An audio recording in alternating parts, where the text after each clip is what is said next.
नमस्कार दोस्तों, एस्ट्रोलॉजर कपिल मिश्रा में आपका बहुत बहुत स्वागत है। आज हम बात करने वाले हैं विशेष रूप से मित्रों कि आपकी लव मैरिज होगी या अरेंज मैरिज होगी, हस्तरेखा से जानेंगे। साथ ही आपको ये बता देना चाहता हूं, हस्तरेखा में आपके ऐसे योग होते हैं जिनसे ये पता लगाया जा सकता है कि आप जिससे प्रेम कर रहे हैं वो व्यक्ति आपको धोखा देगा या वो आपके साथ में जीवन भर बिताएगा। लेकिन उसके लिए चाहिए कि विशेष रूप से आप जिसके प्रति लॉयल हैं, जिससे आप बहुत ज्यादा प्रेम करते हैं, उस व्यक्ति की भी हस्तरेखा आपको करानी चाहिए। एक और खास बात आपको ये बता देना चाहता हूं कि आप एक लिविंग रिलेशनशिप में हैं, आपको प्रेम में धोखा मिलेगा, ये भी निश्चित है। और ये भी स्थिति बनती है कि आपके ब्रेकअप कब हो सकते हैं, आपकी हस्तरेखा में ये भी योग होता है। तो आप ये बात को जानिएगा और सहज रूप से समझिएगा कि आप कौन से उपाय करें जिससे आपकी लव लाइफ में, मैरिड लाइफ में, थर्ड पार्टी रिलेशन में जो आपके प्रेम संबंध हैं वो श्रेष्ठ हो सकें। तो सबसे पहले आप इस स्थिति को समझें कि हस्तरेखा का महत्वपूर्ण भाग और लव मैरिज के चिन्ह आपकी हस्तरेखा में कहां पर पाए जाएंगे। तो सबसे पहले आप इस हस्तरेखा के हाथ को देखिए। अगर कोई रेखा, ठीक है, पहले बात को इसको समझो, अगर कोई भी रेखा ऐसी है जो रेखा, ये जो गुरु पर्वत है, ठीक है, ये यहां पर अगर ऐसे निकलती है और ऐसे जुड़ जाती है या फिर इसके दो भाग हो जाते हैं, ऐसे दो भाग हो जाते हैं और ये यहां पर जुड़ जाती है रेखा, मतलब गुरु पर्वत की ओर रेखा यदि दो मुंह लेकर या त्रिकोण आकार में बढ़ती है तो ऐसी स्थिति में 100% चांस होते हैं कि उस व्यक्ति की लव मैरिज होगी। एक और खास बात, आप कई बार इस स्थिति में भी भ्रमित हो जाते हैं कि मेरे हाथ में तो विशेष रूप से मछली का चिन्ह है, त्रिशूल का चिन्ह है, शंख का चिन्ह है, लेकिन मेरे पार्टनर की हस्तरेखा में ऐसा योग है ही नहीं, तो क्या वो व्यक्ति मुझे धोखा देगा? मित्रों, फिर एक बार बता रहा हूं, आप इस स्थिति को समझें। पार्टनर की हस्तरेखा में अगर शुक्र पर्वत, ये शुक्र पर्वत अंगूठे के जस्ट नीचे शुक्र पर्वत होता है, अगर यहां पर गुणा का चिन्ह है या फिर यहां से थोड़े से हटिएगा, अगर ये मंगल पर्वत है, यहां पर भी अगर क्रॉस का निशान पाया जाता है तो अधिक संभावना होती है कि वो व्यक्ति लव मैरिज ही करेगा, अरेंज मैरिज उसकी नहीं हो पाई। एक और खास बात आपको ये भी बता दूं, यदि आपकी भाग्य रेखा मजबूत है, मतलब भाग्य रेखा सीधी सी जो सबसे लंबी उंगली है ये शनि की है और कर्म और आय का मालिक है शनि, मतलब आप जैसा करेंगे आपको वैसा फल देने वाला जो ग्रह है वो है शनि। अब भाग्य रेखा शनि पर ही क्यों जाती है, इसका भी एक अद्भुत कारण है, क्योंकि शनि कर्म का और भाग्य का मालिक है। शनि आपको अच्छा भी देख रहा है, बुरा भी देख रहा है, आप अच्छा कर रहे हैं या बुरा कर रहे हैं वो सब देखने वाला।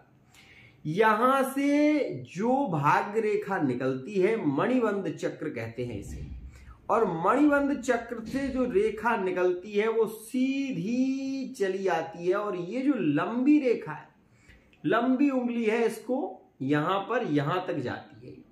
तो अगर यहां तक आपकी हस्तरेखा में भाग्य रेखा बनी हुई है और उसके बीच में कट के निशान नहीं है, तो आप ये मानिए कि जीवन की 28 वर्ष के बाद आपका भाग्योदय तो होगा ही, लेकिन आपकी लव मैरिज भी होगी। एक और खास बात, कई बार लोग भ्रमित हो जाते हैं, कई बार लोगों के मन में ऐसे विचार आने लगते हैं कि हमारे हाथ में तो 3 रेखाएं, हमारे हाथ में तो 4 रेखाएं हैं, क्या हमारा जो विवाह है वो विशेष रूप से 4 लोगों के साथ में होगा क्या? कई बार बचपने में हम भी कह देते हैं कि तेरी तो 2 शादी होंगी, बच्चों को इतना ज्यादा ज्ञान नहीं रहता तो वो ऐसे ही कह देते हैं। लेकिन इस चीज को आप समझिए, ये सबसे छोटी फिंगर है। यहां पर ये मेरे हाथ में 2 रेखाएं दिखाई दे रही हैं, ठीक है।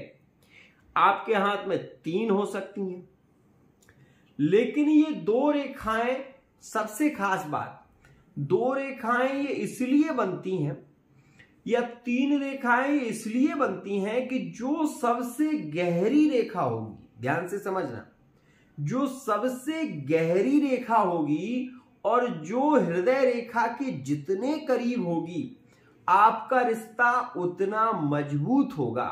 एक सबसे खास पॉइंट, चाहे आपकी लव मैरिज हो, चाहे आपकी अरेंज मैरिज हो, लेकिन ये लाइन जो है, ये जितनी गहरी होगी आपका संबंध उतना गहरा होगा। चाहे आप मैरिड लाइफ में हो, चाहे आप लिविंग रिलेशनशिप में हो। एक और खास बात, आप अपने पार्टनर के हाथ में, अपने हाथ में कुछ चिन्ह विशेष देख लें, क्योंकि इन चिन्हों के द्वारा आगे चलकर जीवन काल में ब्रेकअप होने लगते हैं, तलाक के योग भी बनते हैं, जिसके विषय में मैंने कई बार बताया भी है। ये आपका बुध पर्वत है। यहां से विवाह की सपोज रेखा मान लो निकलती है, 1 निकली या 2 निकली। अगर ये रेखा आपके विवाह के बाद, ठीक है, ये रेखा यहां से निकली और निकलते हुए अगर ये रेखा यहां को मुड़ जाती है, मतलब ये रेखा ऊपर की ओर मुड़ती है, समझ रहे हैं आप? हृदय रेखा को अगर ये रेखा काट देती है तो आप ये मान लीजिए कि आप जिससे प्रेम संबंध में हैं, जिससे लिविंग रिलेशनशिप में है या मैरिड लाइफ में है, आप 100% ये मान लेना कि ये रिश्ता आपका खत्म हो जाएगा, चल नहीं पाएगा। इसमें ब्रेकअप बार बार होने लगेंगे, रिलेशन बार बार बिगड़ने लगेंगे। ये बात मेरी बहुत ध्यान से समझना। एक और खास बात जो आपको बता रहा हूं, अगर गुरु पर्वत से, ये गुरु पर्वत है, गुरु पर्वत से रेखा निकलकर, ठीक है, अगर ये रेखा गुरु पर्वत से सीधी निकलकर और शुक्र पर्वत के पास में आकर एक बार क्रॉस हो जाए, तो ऐसी स्थिति में आप ये मान लीजिए कि आपके रिश्ते में बार बार ब्रेकअप होगा। आप अपने पार्टनर के लिए तड़पेंगे बहुत, बेचैन बहुत होंगे और आपका रिश्ता चल नहीं पाएगा। ये बात 100% मान लेना। लेकिन यहां पर एक बात और कहूंगा कि ये कब होगा, जब गुरु पर्वत, सीधी सी बात है, ये गुरु पर्वत है, ये गुरु पर्वत है और गुरु पर्वत से निकलकर रेखा यदि शुक्र पर्वत में ज्वाइंट होती है तो गज केसरी योग का निर्माण बन जाता है।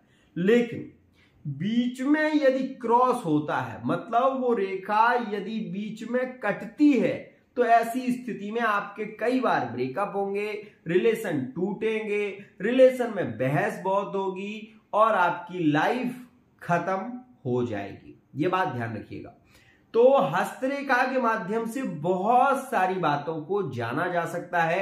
अब उन्होंने मुझसे बहुत सारी बातें पूछी, जो कि आपका भी धर्म बनता है कि आप हस्तरेखा में अगर किसी से जानकारी ले रहे हैं तो आपको वो बेसिक जानकारी जरूर होनी चाहिए। जैसे हस्तरेखा में सबसे पहली रेखा है हृदय रेखा, इसके पास में ये रेखा है मस्तिष्क रेखा, ये रेखा है आयु की रेखा, इसके पास में ये रेखा है मणिबंध चक्र, यहां पर ये रेखा शुक्र पर्वत को दर्शाती है, ये रेखा मंगल पर्वत को दर्शाती है, ये आपका जो अंगूठा और इसके अंदर जौ का चिन्ह है, ये अंगूठा जितना झुकता है, ठीक है, इतना झुकेगा, व्यक्ति लोभी प्रवृत्ति का होता है। ऐसा जिसका अंगूठा ज्यादा झुकता है वो व्यक्ति थोड़ा लोभी प्रवृत्ति का होता है, पैसे को बचाने की कोशिश ज्यादा करता है, कंजूस कह सकते हैं, खर्चा करने में वो ज्यादा माहिर नहीं होता। इसके इनके हाथ थोड़े से दबे हुए होते हैं।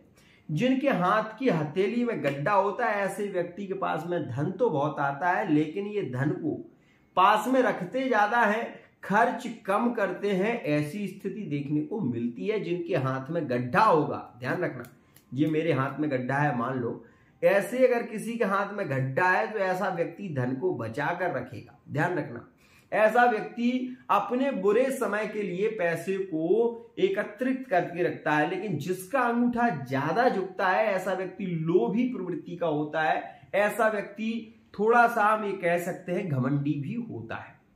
एक और खास बात, अंगूठे से ही नहीं अपितु हस्तरेखा में 4 प्रकार के हाथ होते हैं। मिश्रित हाथ, चमस हाथ, वर्गाकार हाथ और विशेष रूप से मिश्रित हाथ। ये 4 प्रकार के हाथों की श्रेणी बताई गई है। तो चपटा, जो कि चपटा सा होता है चमचे की तरह, चमसाकार, मिश्रित आकार और वर्गाकार, ये 4 प्रकार के हाथ होते हैं। अब मैं हस्तरेखा के ऊपर काफी सारे वीडियो देने वाला हूं और आपको बहुत विस्तार से समझाने वाला हूं। यदि आप इस चैनल पर नए हैं, चैनल को सब्सक्राइब करें। हस्तरेखा से जुड़ी हुई छोटी से छोटी जानकारी और बड़ी से बड़ी जानकारी आपको मेरे चैनल पर प्राप्त होगी। आज के लिए इतना ही।